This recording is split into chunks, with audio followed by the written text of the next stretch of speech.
Welcome to the D Minus Diaries, episode 26, Taxation Without Explanation. How Software Assessments and Budgets Collide with Ordinary Homeowners by Jim Jones. We hope you enjoy this podcast while you drive, ride, roam, or drone. If you like what you hear, please like the heart button, subscribe, and share it with a friend. For most of our history, a house in East Tennessee was simple. It was shelter, a patch of ground, and maybe something you could leave to your kids. Nobody on my street in Elizabethton in 1949 talked about equity curves or asset classes. My parents paid about $6,000 for a two-bedroom, 888-square-foot house in a new subdivision after TVA built Watauga Lake. The structure started aging the day the nails went in. Roofs rot, foundations crack, paint peels, plumbing fails. The only part that might gain value is the dirt it sits on. The modern idea that your house is a built-in retirement plan came later, courtesy of federal mortgage policy, Wall Street banks, and real estate marketing. Houses did not become magic. The money and the market around them changed. For decades, county appraisers worked in a slow human way. They updated values every 4 to 6 years.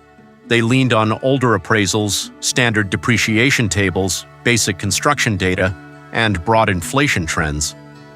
That meant the tax value of your home often lagged behind the real market price. A place that might sell for $200,000 could still be on the tax books at $130,000. If your neighborhood had some rough spots or boarded-up houses, local appraisers usually knew it and factored that in. The formulas were not gentle, but they were slow and somewhat conservative. Over the last several years, Tennessee has been moving on to a different playing field. The state has signed long-term contracts with Tyler Technologies to run computer-assisted mass appraisal systems, known as CAMA, along with related tax and records platforms. Impact is Tennessee's statewide CAMA system. It is the software backbone that runs the mass appraisal and tax administration process. In plain English, CAMA is the concept, computer-assisted mass appraisal, and Impact is Tennessee's specific CAMA platform, built and hosted with Tyler Technologies. Impact, short for Integrated Multiprocessing of Administrative and CAMA Technology, is a web-based system the Comptroller's Office uses to let state and county staff manage property records from discovery through the entire assessment process. It combines the appraisal engine, CAMA, classification and assessment, appeals and exemptions, tax billing calculations, and administration of tax relief and tax freeze programs in one shared database. In practice, that means assessors and state staff log into Impact to update parcels, run batch valuation updates, analyze sales, generate change notices and tax rolls, view aerial imagery, and even collect field data on tablets. It is the single integrated system that 80+ of Tennessee's 95 counties now use for both CAMA and day-to-day property tax administration. Instead of a handful of appraisers easing values up every few years, you now have a statewide software engine pulling in recent sales, neighborhood data, and modeling assumptions to reset thousands of values at once. One high-dollar sale on your street or a wave of out-of-state buyers can ripple through the whole model. The result is that many homeowners are opening their 2026 notices and seeing jumps that feel disconnected from the real condition of their house or their neighborhood. My old family home shows how this works in practice. On paper, not much has changed. Same 888 square feet, same small lot, same working class and retired neighborhood, where some houses are now in rough shape or have been torn down. Under the old, slower approach, that house might reasonably be valued around $120,000 today, which is close to what basic online estimates show. With Tennessee's 25% assessment ratio, that gives you an assessed value of about $29,750. Once you apply today's combined city and county tax rates, you land in the ballpark of a little over $1,100 a year in property tax. Now plug the same house into the new system, which is not truly new, just newly visible to the public. The 2026 Tyler-driven CAMA appraisal comes back closer to $180,000. The law still says we only tax 25% of that number, but 25% of $180,000 is about $45,000 in assessed value. Run that through the same tax rates and the bill jumps to roughly $1,700 to $1,800 a year. Nothing about the house actually improved. The roof did not fix itself, the square footage did not grow, the condemned place down the block did not suddenly become a show home. The only thing that changed was the way the system measured value, and it did it through software. For this one little house, that difference is roughly a 50% increase in taxes created by modeling choices, not by reality on the ground. I asked a real estate friend to dig into what is seen from his lens.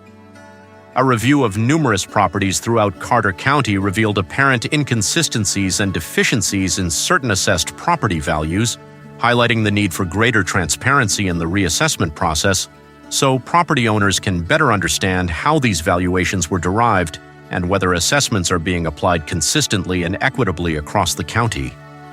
Since this is a computer-generated product, the taxpayer should have a lot of information at their fingertips. This transparency would reduce misunderstandings and give the property owner a greater understanding of the parameters used and an avenue to request adjustments if they believe there is a discrepancy. Information should include disclosure of the comparable properties used in determining assessed values, including the sale dates, sale prices, and any adjustments applied, along with an explanation of the criteria used in selecting those comparables. Further clarification is also needed regarding the valuation methodologies applied, including whether the cost approach, sales comparison approach, or income approach was utilized, as well as the adjustment factors considered, such as location, topography, access, improvements, depreciation, and other relevant property characteristics.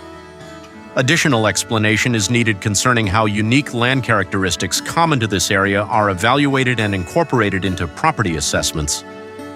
Finally, the state should provide very transparent and clear information to the taxpayer on how the appraisals are being conducted, what happens to the data, and clarification regarding the use of the impact/CAMA system, including the specific inputs, assumptions, and data used within the system. We should know if this is just an AI system driving algorithms, as well as whether any manual overrides, field inspections, or individualized property reviews were conducted as part of the assessment process. It appears we have moved from assessments based on inflation and long-term factors to assessments driven by current sale prices plus a few other inputs. That means your tax bill is no longer based on a reasonable projection of normal life events, but on the whims of migration into Tennessee, people selling modest homes in high-cost states like California, New York, and Florida for huge sums, then paying top dollar here. When those outlier sales hit the books, they pull everyone's values up, and local politicians see an opportunity to grow revenue without ever admitting they effectively raise taxes by changing how value is defined. To understand property tax, we need to look at how city and county budgets work. Johnson City's 2026 general fund budget is just under $93 million. Washington County's total budget is around $130 million. Together, that is more than $200 million a year that has to be pulled from somewhere.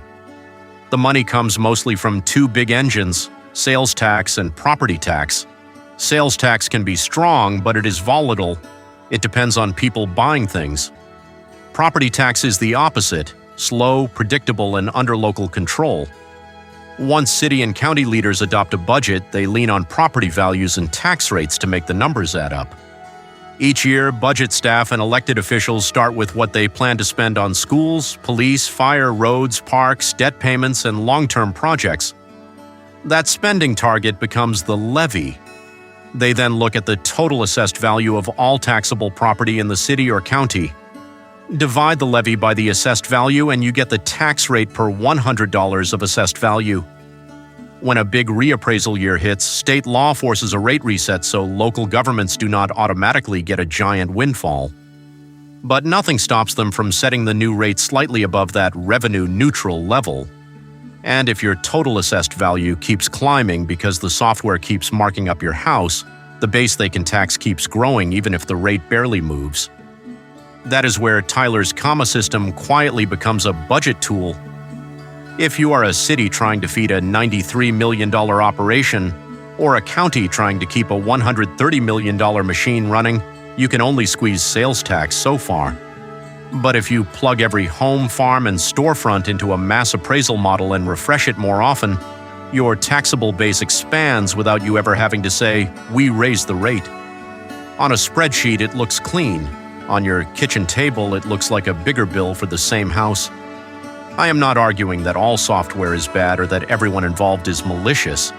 I am arguing that the incentives line up in a way that is dangerous if nobody is watching. Tyler Technologies gets paid to deliver, maintain, and store these systems for decades, and those costs can grow over time as data storage, cloud services, and performance demands increase. State and local governments get a more modern system that can track values and collections at the click of a mouse. Real estate and finance industries get to operate in a world where tax values chase market highs more quickly. The people who do not get a direct say in this are the people actually living in the houses. Homeowners do have tools, but they require effort. You can appeal your assessment to the assessor and then to the County Board of Equalization. You can bring photos, contractor estimates, recent sales for comparable homes, appraisals, and online estimates. You can point out errors in square footage, condition, or even address records. I have done it myself and had a board agree that my new assessment, which was about 25% above my recent purchase price, needed to be rolled back. It worked because I was prepared and respectful, and because the documentation was clear. Beyond that, you can push for reforms, caps on how quickly taxes can rise on an owner-occupied home, homestead protections so every family gets a base amount of value shielded, circuit breaker programs that tie taxes to income, especially for seniors and disabled homeowners, transparency rules about how these models work and what data they use, and impact fees so that developers and newcomers help pay for the strain they bring instead of putting it all on longtime residents. None of those changes will happen if people stay quiet. For generations, especially in rural America and small towns like ours, a home was about permanence, family, community, and your life story. Now, more and more, it is treated as a line item in a software system built far away, feeding budgets that most taxpayers never see. If you own or rent property, you already have a seat at this table. The question is whether you use it or wake up one day to find that the cost of keeping a place in this state has quietly been calculated out from under you. If this year's notice hit you like a gut punch, do not just grumble at the kitchen table. Appeal it, ask questions about impact, and start showing up at hearings with your neighbors. If you like this, please like, share, and subscribe. Thank you, Jim D Minus Jones.